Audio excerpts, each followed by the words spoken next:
प्रथम मैं अपना परिचय दे दूं। मैं कर्नल तुषार जोशी, मैं कुमाऊं रेजिमेंट से बिलोंग करता हूं और अभी मैं राजकोट में एनसीसी ग्रुप में कार्यरत हूं। 2 गुजरात बटालियन एनसीसी को कमांड कर रहा हूं।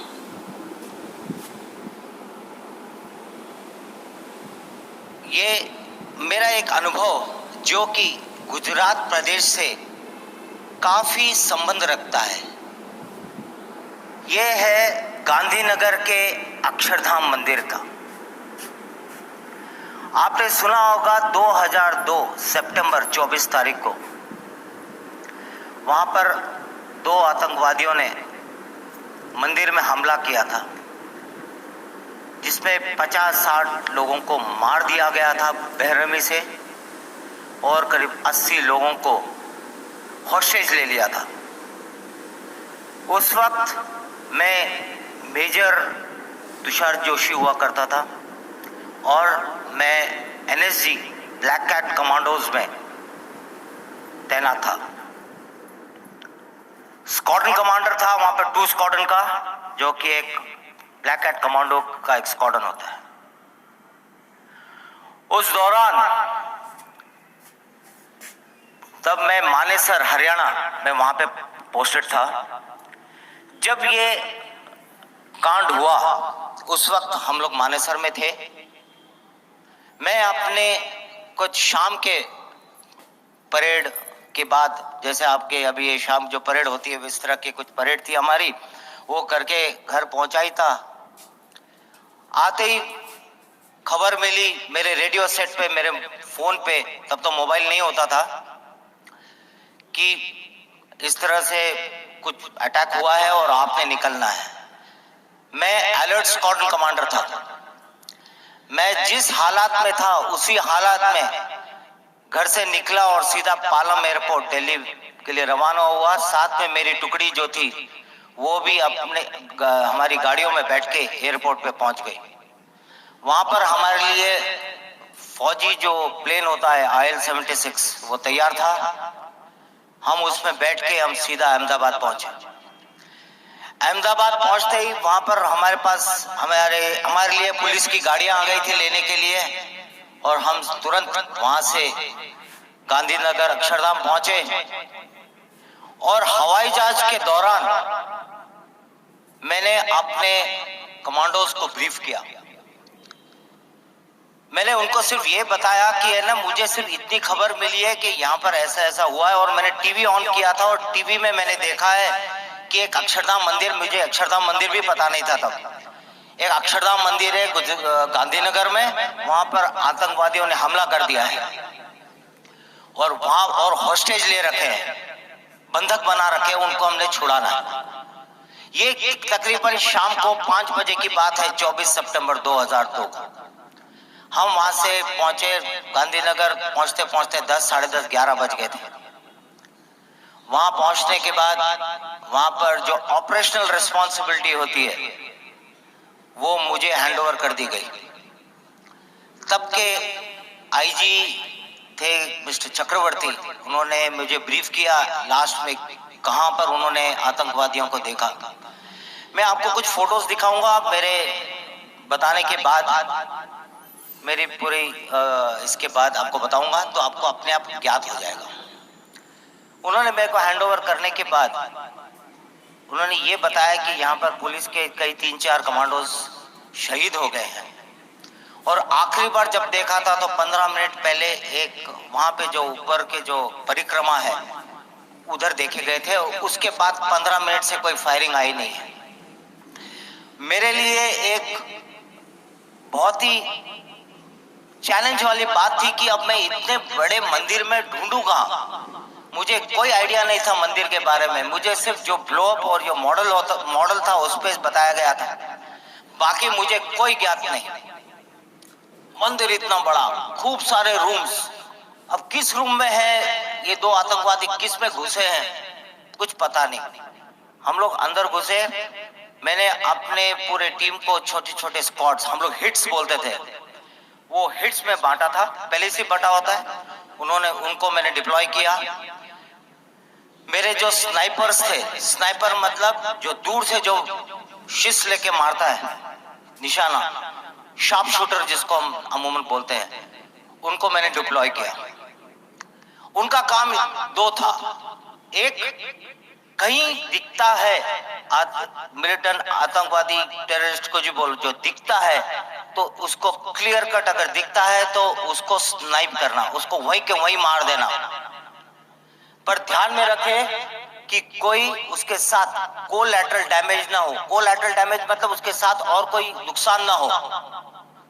और दूसरा टास्क था उसका सर्विलेंस, नजर रखना। इनको मैंने मुनासिब जगह पे मैंने डिप्लॉय किया और मेरे हिट्स बाएं से और कुछ हिट्स दाहिने से ये सर्च करना शुरू किया। अब रूम में सर्च कैसे करें? हर रूम में तक घुसना मुश्किल था, मुश्किल नहीं मतलब पता नहीं था किस कमरे में है, तो हमें हर रूम में स्पेकुलेटिव फायर करना पड़ा। मतलब ऐसा फायर करके अंदर चेक करना पड़ा कि अगर हम फायर करेंगे तो मिलिटेंट पक्का उल्टा फायर करेगा हम पर, और इससे पता लग जाएगा कि उनकी लोकेशन आइडेंटिफाई हो जाएगी। तो इस तरह से हमने एक एक रूम चेक करना शुरू किया।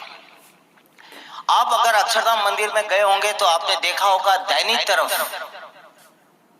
एक हॉल है, ऑडिटोरियम जिसमें पिक्चर दिखाते हैं, और उसके बाजू में एक टॉयलेट है। आप अगली बार कब जाओगे तब ध्यान रखना मेरी बात। जब अंदर घुसते हैं दाहिनी तरफ के फ्लैंक में एक ऑडिटोरियम है जहां पर पिक्चर दिखाई जाती है स्वामीनारायण जी के ऊपर, उसके बाजू में एक टॉयलेट है। जब सर्च कर रहे थे तो सर्च करते करते जब वो टॉयलेट के अंदर मेरी एक फर्स्ट और सेकंड मैन की एंट्री हुई, फायर करते करते अंदर से रिटर्न रिटेलिएटरी फायर आया। फायर आते ही समझ गए कि अभी इसमें है। अंदर जब मेरे उन्होंने अंदर फ्लैश बैंग डाला। फ्लैश बैंग यानी एक ग्रेनेड होता है जिससे अंदर डालते ही वो खूब लाइट करता है, जिससे आंखें धुंधली अंधकार छा जाता है, और उसी का फायदा लेकर हमारे कमांडोज मारते हैं। जब ये किया तभी मेरे रेडियो सेट पे मैसेज आया कि ये मिलिटेंट जो टॉयलेट में छुपा था वो बाहर के दरवाजे से मंदिर के बाहर की तरफ निकल गया है, क्योंकि जो बाथरूम था एक तो अंदर की तरफ से दरवाजा था, एक बाहर के दरवाजे से था, एक बाहर की तरफ दरवाजा था जो सफाई वगैरह के लिए इस्तेमाल किया जाता था, वहां से वो बाहर निकल गया था। पर बाहर मेरा कॉर्डन था, जिन्होंने कॉर्डन मतलब जो घेरा लगाता है, वो जो कॉर्डन था उन्होंने उसको पिन डाउन कर दिया था, और वहां पर बैटल लड़ाई चल रही थी उसके साथ। वो पेड़ों के उसके बाहर आप देखोगे तो वहां पर एक नर्सरी थी, वो नर्सरी के पेड़ों में आड़ में छुपा हुआ था, और वहां पर सिर्फ मंदिर के जो बाहर की लाइटें थी। ये मैं टाइम बता दूं, रात के 1-2 बज रहे थे। जब मैं अपनी जो मेरी जो टीम थी, छोटी हिट थी, मेरे साथ भी 4 कमांडोज थे, हम उसको लेके मैं बाहर गया क्योंकि मेरा उस पोजीशन में रहना जरूरी था। तो उसके पास में एक छोटी सी दीवार थी, उस दीवार के पीछे मैं चला गया अपने हिट के साथ। आपने देखा होगा बाहर की तरफ, पीछे की तरफ जहां पर पुतले बनते हैं, स्कल्पचर्स बनते हैं, तो वो इलाका था। तो उस इलाके में मैं जाके दीवार के पीछे मैंने आड़ लिया, कवर लिया। वहां से मेरे को हमारे जवान, हमारे कमांडोज का और उस आतंकवादी का फायर ये हमको मेरे को दिख रहा था। जब मैं उसके लाइन में आया, बिल्कुल उसके सामने आया, लेकिन दीवार के पीछे, मैंने तभी उसको स्पॉट कर लिया उसके फ्लैश के कारण। जो AK-47 फायर कर रहा था, AK-47 के फ्लैश से उसको स्पॉट कर लिया। अभी सिर्फ ये था कि बाकी इस बीच फायर करते करते मेरे एक JCO साहब, उनको गोली लगी और वो उनको इवैक्यूएट करना पड़ा, क्योंकि मिलिटेंट था, वो आतंकवादी था, उसका तो कोई दिशा नहीं, वो तो बस अंधाधुंध फायर कर रहा था, जहां पर आवाज आई वहां फायर करता जा रहा था। उसमें मेरे एक JCO साहब थे, उनको गोली लग गई, उनको इवैक्यूएट कर दिया गया। वो पोजीशन फिर मैंने ली और उसको ऑब्जर्व किया। मैंने बोला अभी सब मैंने रेडियो सेट पे अपना पास किया कि अभी कोई फायर नहीं करेगा, शांत रहो। मैंने उसको स्पॉट कर लिया है, आप अपने अपने जगह पे रहो और अगर भागने की कोशिश करता है तब मारना है, तब तक नहीं, क्योंकि मेरा इरादा था अभी इंटरवीन करने का, अंदर घुसने का, क्योंकि ऐसे वो मारेगा तो और मेरे 3-4 लोगों को ले जाएगा। तो मेरे साथ एक मेरा एक बडी था, उसका नाम था सुरजन सिंह भंडारी। आपने कई सुना होगा वो अक्षरधाम, आप तो बच्चे तब तो पैदा भी नहीं हुए होंगे, जो स्वामी जी होंगे और बाकी के जो बुजुर्ग होंगे उनको पता होगा। एक उसके कई 1 साल तक एक सुरजन सिंह भंडारी अक्षरधाम कमांडो अहमदाबाद हॉस्पिटल में कोमा में है, ये आपने कई बार पढ़ा होगा, सुना होगा।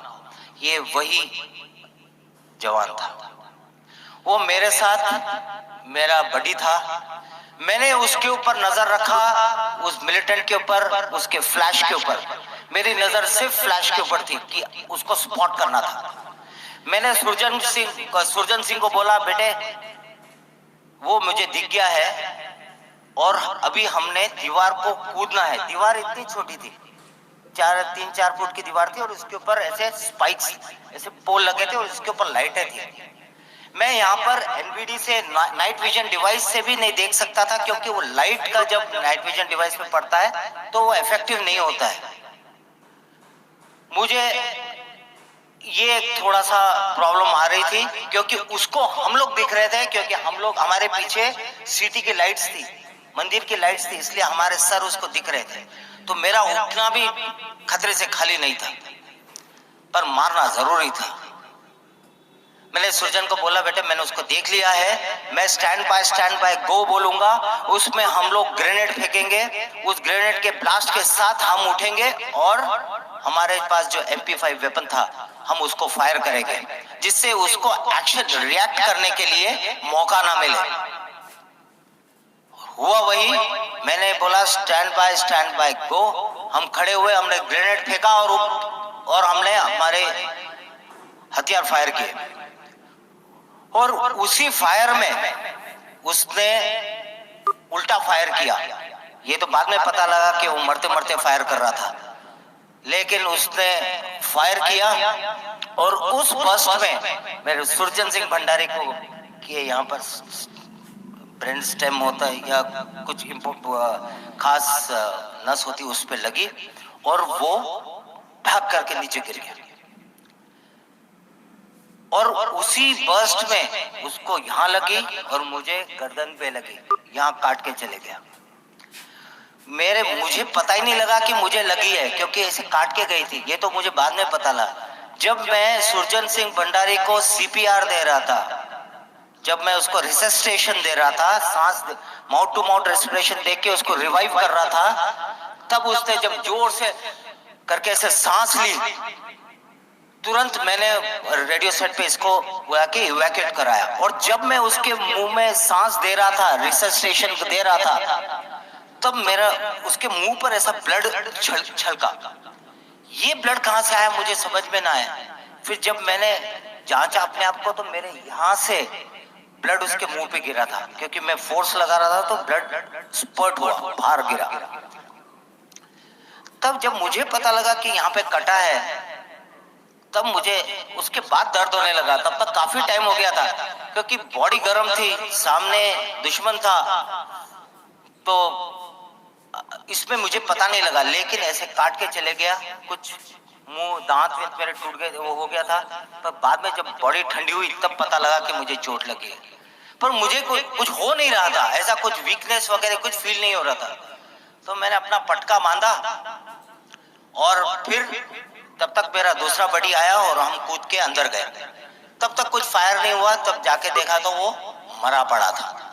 हो सकता है वो मरते मरते उसने जो फायर किया और मेरा नुकसान कर गया। अभी था तो एक ही मरा था, अब दूसरा कहाँ है? दूसरा ढूंढना और मुश्किल हो गया, क्योंकि ये भी खबर मिली थी कि करीब 80 लोगों को उसने बंधक लिया है। वो कहाँ लिया है? पर जब इनिशियल में जो सर्च हम कर रहे थे, तब वहां के हिट ने मेरे को मैसेज दिया कि साहब यहाँ पर इस ऑडिटोरियम से कुछ औरतों की और बच्चों की अंदर से रोने की आवाज आ रही है। तब मुझे लगा कि ये हो ना हो, ये वहीं हो सकता है, क्योंकि बाकी के कमरे तो हमने सर्च कर लिए थे। मेरी टीम उस कमरे को कॉर्डन कर लिया, एक बाहर का कॉर्डन लगा था, क्लोज इन हो गए, पास में पहुंचे।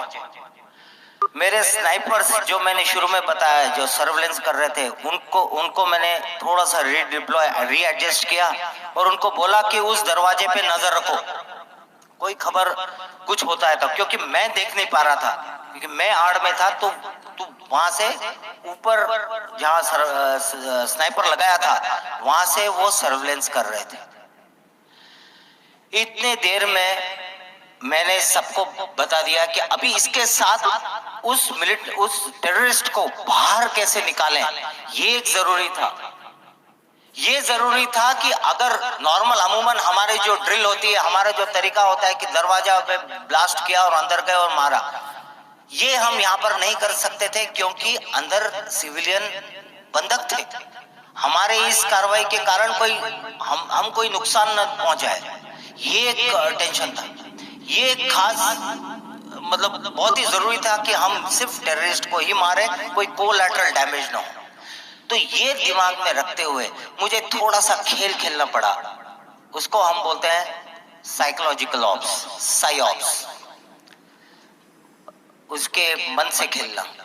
मैंने सारे जितने फायरिंग अभी तक चल रही थी सब मैंने बंद करवा दी। मैंने कह दिया अभी कोई फायर नहीं होगा, शांत, बिल्कुल। मैंने रेडियो सेट पे पास कर दिया, सब शांत रहो, और ऐसा होना चाहिए कि कोई आवाज ही नहीं आए, कुछ भी ना आए। और इतनी देर में मैं और मेरा जो दूसरा बड़ी आ गया था सुरजन सिंह के बदले में, हम लोग ऊपर गए। वहां से एक सीढ़ी थी, एक जो रिपेयर मेंटेनेंस के लिए जो ऐसी क्रेन होती है, ऐसी सीढ़ी जो ऐसे ऐसे लंबी होती है, तो उस पे चढ़ के हम लोग छत पे गए। छत पे जाने के बाद वहां पर हमने अपनी इक्विपमेंट बांधा। एक एप्सिलिंग करके एक इक्विपमेंट होता है जो ऊंचे बिल्डिंग से नीचे उतरते हैं और जो कंट्रोल करके उतरते हैं, कंट्रोल डिसेंडर, जिसमें हम दबाते हैं तो हमारे बॉडी वेट से हम नीचे आते हैं, और हैंड फ्री, और छोड़ दो तो लटक जाते हैं। तो ये हैंड्स फ्री होता है, इसको कहते हैं एप्सिलिंग। एप्सिलिंग का इक्विपमेंट बांधा और हम दोनों नीचे उतरे। आप थोड़ा सा ध्यान अपने अक्षरधाम मंदिर की तरफ ले जाए, और जहां पर वो ऑडिटोरियम था उसके ऊपर की जो छत है, वो ऊपर के कॉरिडोर बनता है। तो उस छत तक, ये हॉल नंबर 5 है, if I am not wrong, hall number 5 है। अब जब भी जाओगे अगली बार ध्यान रखना। तो उस हॉल के उस दरवाजे के सामने ऊपर वाले छत के ऊपर हम दोनों खड़े हो गए, ऐसे टिक गए। अभी बात यही हुआ, हम वहां लटकते रहे। मेरा प्लान था कि अगर वो दरवाजा, क्योंकि था वो एक ही दरवाजा, बाहर आना था तो उसी से ही, और उस दरवाजे को मेरे स्नाइपर ने कवर कर रखा था और मेरे हिट्स ने भी कवर कर रखा था। पर स्नाइपर को मैंने हुक्म दिया था कि अगर वो अकेला क्लियर दिखता है तो मारना है। हम करीब 10-15-20 मिनट हम लोग लटके रहे, ऐसा हार्नेस बनता है पूरा, बनने के बाद ऐसे हम लटके रहे पकड़कर। थोड़ी देर के बाद 15-20 मिनट बाद मेरे सर्वेलेंस का मैसेज आया कि साहब वो दरवाजे से बाहर आए हैं, 2 लोग हैं, एक के हाथ में हथियार है, उसने लाल टी शर्ट पहना हुआ है, आपके बाएं है, आप उतरोगे तो आपके बाएं होगा, दाहिनी तरफ एक लेडी है, वो एक लेडी को बाहर लेके आया था, एक महिला को बाहर लेके आया था। ये चेक करने के लिए इतना बाहर शांत कैसा हो गया, आवाज बंद कैसे हो गई, क्योंकि वो भी इंक्विजिटिव था कि क्या हो गया, बाहर कुछ शांत, अभी तक तो इतने धूम धड़ाका हो रहा था, गोलीबारी हो रही थी, अभी एकदम शांत कैसा हो गया। तो वो देखने के लिए वो दरवाजा खोल के वो बाहर आया, और वो कॉरिडोर की चौड़ाई कितनी होगी, इतनी, एक 4 मीटर 5 मीटर बस। मैं उसके मेरा प्लान था उसके सामने उतरकर उसको मारने का, लेकिन जैसे ही मेरे साथ जो था उसका नाम था दुर्गा, मैंने उसको बोला दुर्गा तेरे को डर तो नहीं लग रहा है? तो बोला साहब आप हो मेरे साथ, मुझे डर किस बात का।